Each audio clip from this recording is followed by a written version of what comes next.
It's time to show you what I've been cooking. Whether you're cooking a recipe or following a recipe for disaster, I'm glad you joined me for an episode of Coffee with Dubs. Now you get to learn a little more about me.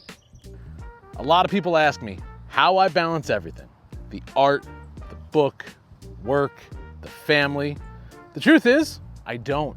Most days it feels like less balance and more like juggling flaming bowling pins while someone's handing me chainsaws and telling me it'll all work out.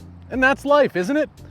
Balance sounds nice because it makes it seem like there's some clean system where everything fits together perfectly. But for me at least, usually it's a little messier than that.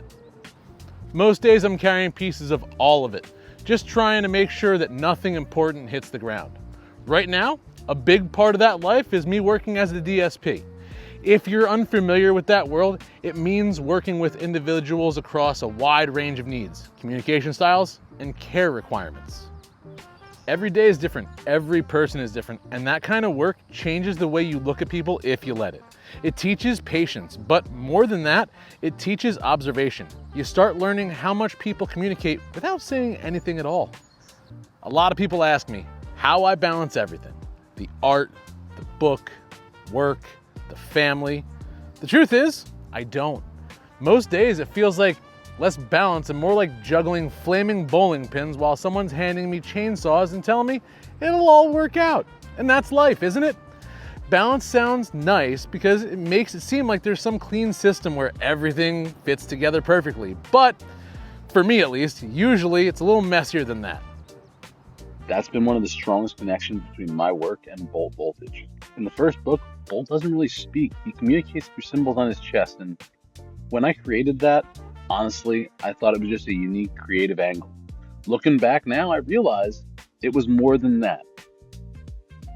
It became a quiet nod toward the nonverbal community, toward the people who feel deeply and have things to express but don't always get to do it in ways that the world is most comfortable receiving. Working this job has sharpened that understanding. I pay attention differently now. Body language matters more to me. Changes in energy matter more. Patterns matter more. I've learned that people will often tell you exactly where they are emotionally if you know how to look for it. That has started shaping the way I think about the second book. The first book's only been out for a year, so I'm still protective of where the story goes next because I want people to experience that ending themselves.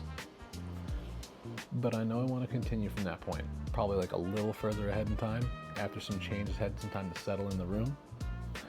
What that change is going to look like, on the other hand, completely not mapped out yet. And a lot of my ideas now are rooted in what I'm living. Self-care, emotional regulation, behavior management, communication.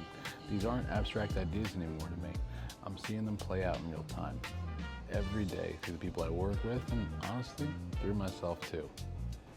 Those feel like meaningful places to take Bolt because they're human themes, even if it's a story about a robot trying to figure himself out. That's really what the book has always been about for me, human connection. Not numbers, not massive sales, not chasing whatever the algorithm wants. I know that's how a lot of people measure success right now, but I've never really seen it that way.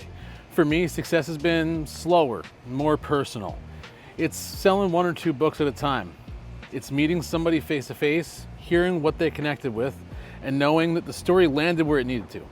That matters more than scale to me right now. I've spent time trying to understand business too. I've read books, listened to the advice, I've tried different approaches, but one thing stuck with me more than anything else. Choose your values and stay rooted in them. The moment you start compromising those values to fit trends or force growth, you risk changing everything you cared about building in the first place.